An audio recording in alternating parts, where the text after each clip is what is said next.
දර්ශක හා ලක්වැණක පාඩමේ පුනරීක්ෂණ අභ්‍යාසය පළවෙනි අභ්‍යාසයේ ඒ ගාන තියෙනවා. එතන තියෙනවා දෙකේ දෙවෙනි බලය ගුණ කිරීම දෙකේ තුන්වෙනි බලය.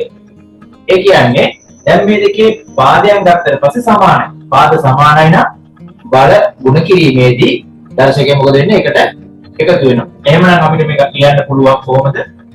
දෙකේ 2 3 එකතු වුණාම පස්වෙනි බලය. එහෙමනම් මම මේක විහිදුවා ලියනවා. දෙකේ පස්වෙනි බලය හොයාගන්න. දෙකේ ඒවා පහ. එක ගුණ කිරීම දෙක ගුණ කිරීම දෙක ගුණ කිරීම දෙක ගුණ කිරීම දෙක. දෙකේව පහක් ලියන්න.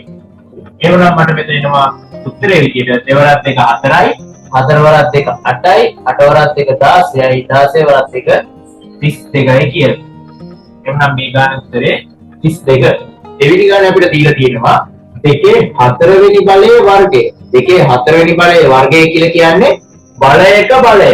එහෙනම් අපිට මේක ලියන්න පුළුවන් දෙකේ මෙතන මේ දෙක ගුණ කරන්න පුළුවන්. 4 වාරයක් 2. 4 වාරයක් 2 කියලා කියන්නේ 8යි. එහෙනම් දෙකේ 8 වෙනි බලයේ විදිහට ලියන්න පුළුවන්. දෙකේ 8 වෙනි බලය.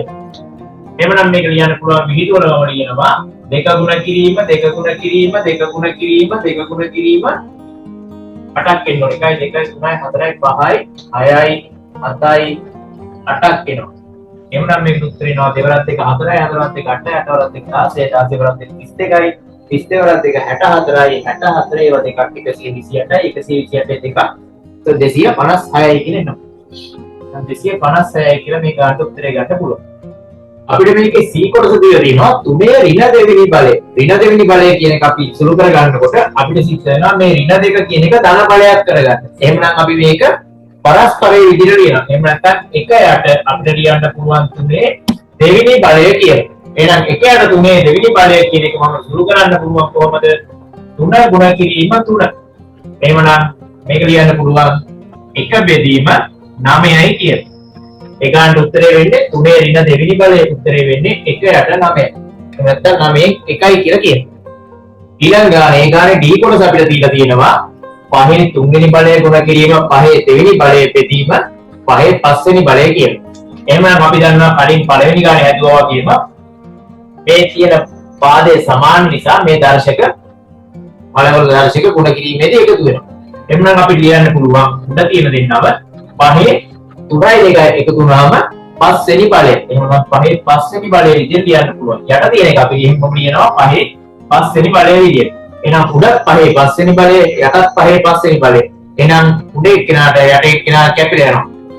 එහෙම ලියන්නත් පුළුවන්. එහෙම නැත්නම් අපිට පුළුවන් බෙදීමේදී දර්ශක අඩු වෙනවා. එහෙනම් 5 5ක් අඩු වුණාම 5 බිඳුවයි කියලා ගන්නත් පුළුවන්. ඕනෑම සංඛ්‍යාවක බිඳුවෙනි බලය කියන්නේ උත්තරේ 1යි. එහෙනම් මේ ගානට උත්තරේ 1යි. ඊළඟට E කොටස අපිට දීලා තියෙනවා 3 පස්වෙනි බලය ගුණ කිරීම 3 දෙවෙනි බලය. බෙදීම 3 6වෙනි බලය. එහෙනම් අපි උඩ තියෙන බල ටික ඉස්සලම සුළු කරගමු. එතකොට අපිට එනවා මේ පාදයන් සමාන නිසා ගුණ කිරීමේදී මේ බලවල දර්ශක එකතු වෙනවා. එහෙනම් 5යි 2යි එකතු වුණාම 7යි 3 7 වෙනි බලය එනවා. යට තියෙනවා 3 6 වෙනි බලය. එහෙනම් මේ බල අඩු වෙනවා බෙදනකොට. බෙදනකොට බලවල දර්ශකය අඩු වෙනවා. එහෙනම් මෙතෙන් දෙනවා 7න් 6ක් අඩු වුණාම 3 පළවෙනි බලය. ඒ කියන්නේ 3යි කියලා උත්තරේ එනවා. ඊළඟ ගානේ F කොටස අපිට දීලා තියෙනවා 5 දෙවෙනි බලයේ වර්ගය. බෙදීම 5 තුන්වෙනි බලය. එහෙනම් මෙතන තියෙන්නේ බලයක බලය. කලින් ගානක වගේම බලයක බලය. එහෙනම් අපි ලියන්න පුළුවන් 5 දෙවෙනි බලයේ දෙවෙනි බලය කියන්නේ 5 හතරවෙනි බලය විදිහට ලියන්න පුළුවන්. 5 වර්ගයේ දෙවෙනි බලය. එහෙනම් නැත්නම් මෙතන ගුණ වෙනවා. දෙවරක් 2 4යි. එහෙනම් 5 හතරවෙනි බලය. බෙදීම 5 තුන්වෙනි බලය. එහෙමනම් මෙතනින් වෙන්නේ බලයන් බෙදෙනවා. බලයන් බෙදෙනකොට පාදයන් සමානයි නම් ඒ වගේ දර්ශක අඩු වෙනවා. එහෙනම් 4 3ක් අඩු වුණාම 1යි 5 1යි. ඒ කියන්නේ 5 කියන තමයි උත්තරේ එන්නේ. 5 පළවෙනි බලය කියන්නේ 5යි. එහෙනම් ඒකට උත්තරය 5යි. එකට උත්තරේ 5යි. හරි. මේකේ D කොටස අපිට දීලා තියෙනවා දෙකේ දෙවෙනි බලය තුන්වෙනි බලය. ගුණ කිරීම දෙකේ හතරවෙනි බලය කියලා. මෙතන තියෙන්නේ බලයක බලය. දෙවෙනි බලය තුන්වෙනි බලය වරහණක් දාලා තියෙනවා. බලයක බලය. මෙතන තියෙන දෙකේ හතරවෙනි බලය. ඒක බෙදන්නලු දෙකේ 8වෙනි බලය. එහෙනම් අපි මේක සුළු කරන විදිය බලමු. මෙතන තියෙනවා දෙකේ දෙවෙනි බලය තුන්වෙනි බලය කියන්නේ මේ දෙක ගුණ වෙනවා. මේ දර්ශකයේ ගුණ වෙනවා. එහෙනම් අපිට එනවා දෙකේ මේ දෙවරක් 3 6යි. එහෙනම් ලියන්න පුළුවන් දෙකේ 6 වෙනි බලය. එයා ගුණ කරන්න තියෙනවා දෙකේ 4 වෙනි බලයෙන්. ඒක බෙදනවා දෙකේ 8 වෙනි බලයෙන්.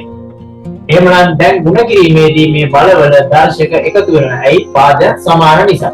එහෙමනම් අපිට ලියන්න පුළුවන් මෙතන 6යි 4යි 10යි දෙකේ 10 වෙනි බලය. බෙදීම දෙකේ 8 වෙනි බලය. බෙදීමේදී මොකද වෙන්නේ? දර්ශක අඩු වෙනවා. එහෙනම් මෙතන ලියනවා 10න් 8ක් අඩු වුණාම 2යි.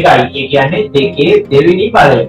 දෙකේ දෙවෙනි බලය. දෙකේ දෙවෙනි බලය කියන්නේ දෙක ගුණ කිරීම 2. එහෙමනම් උත්තරය 4යි කියලා ලියන්න පුළුවන්. එහෙනම් G කොටසට උත්තරය 4යි කියලා.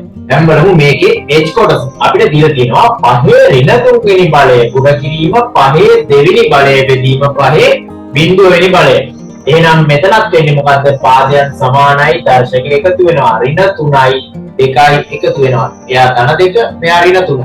එහෙනම් අසමාන ලකුණු කියන දෙන්නෙක් එකතු වෙනකොට වෙන්නේ ලොකු එක්කෙනාගෙන් පොඩි එක්කෙනා අඩු වෙනවා. ලොකු එක්කෙනාගේ ලකුණ දානවා. එහෙනම් 5 ලොකු එක්කෙනා ඍණ 3යි. මෙයා 2යි. එහෙනම් ලොකු එක්කෙනා 3 3ෙන් 2 1යි ලොකු එක්කෙනාගේ ලකුණ ඍණ. එහෙනම් 5 ඍණ 1 කියලා එනවා. ඒක බෙදන්න තියෙනවා 5 බිංදුව වෙනි බලයෙන්. ඕනෑම සංඛ්‍යාවක බිංදුව වෙනි බලය කියන්නේ 1යි. එහෙනම් මෙතෙන්ට එන උත්තරේ 1යි කියලා. දැන් අපිට තියෙනවා 5 ඍණ 1යි කියලා. මේ බලය අපිට සිද්ධ වෙනවා ඍණ දර්ශකයක් කියන නිසා මෙයා ධන දර්ශකයක් විදිහට මාරු කරගන්න. එහෙමනම් මේක අපිට සිද්ධ වෙනවා මේ ඉරෙන් යට තරම් එන්නේ. එහෙම නැත්නම් මෙයාගේ පරස්පරය දාන්න වෙනවා. එහෙනම් 1 යට 5 පළවෙනි බලයේ විදිහට මෙන්න මේ ඍණ දර්ශකය ඍණ ඉවත් වෙනවා ධන වෙනවා. එහෙනම් 1 යට 5 පළවෙනි බලය කියන්නේ 1 යට 5යි කියන එක. එහෙනම් මේකට උත්තරය අපිට ඕන මෙහෙම තිබුණත් හරි ඕන ලියන්න පුළුවන් 1 යට 5යි කියලා. මේකම තමයි මේ තියෙන්නේ.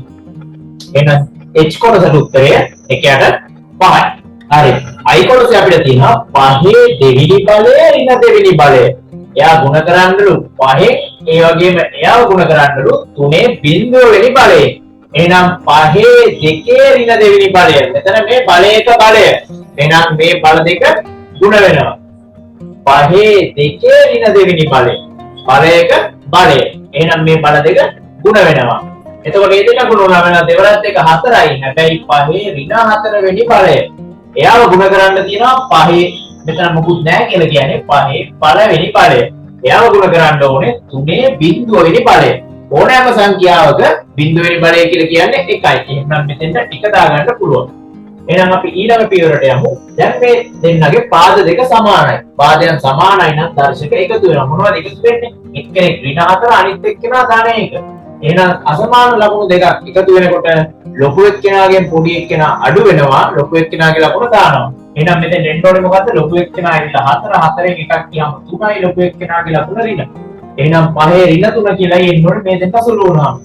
අපිට මෙතන ලියන්න පුළුවන් 5 ඍණ 3 ගුණ කිරීම 1 කියලා. එක නොලියුවත් එකෙන් ගුණ වුණාම ආයෙම මේ අගේමුනේ. ඒක නිසා ඒක නොලියුවත් ගැටලුවක් නැහැ. එහෙනම් අපිට දැන් මේ තියෙන ඍණ 3 ධන 3ක් කරගන්න ඕනේ. ධන දර්ශකයක් කරගන්න ඕනේ. එහෙනම් අපි මෙයාගේ පරස්පරය ලියන්න. එහෙම නැත්නම් 1 යට ලියනවා. අපිට ලියන්න පුළුවන් 5 3 වෙනි බලය කියලා. මේක ගුණ කරත් එක වැඩක් නැහැ නේ. එකෙන් ගුණ කරත් අයත් එකමයි. ඒක නිසා ඒක ලියන්න අවශ්‍ය නැහැ. එහෙමනම් ලියනවා 1 යට 5 3 කියන්නේ 5 වතාවක් 5 වතාවක් 5. 5 ගුණ කරනවා 5 ගුණ කරනවා 5.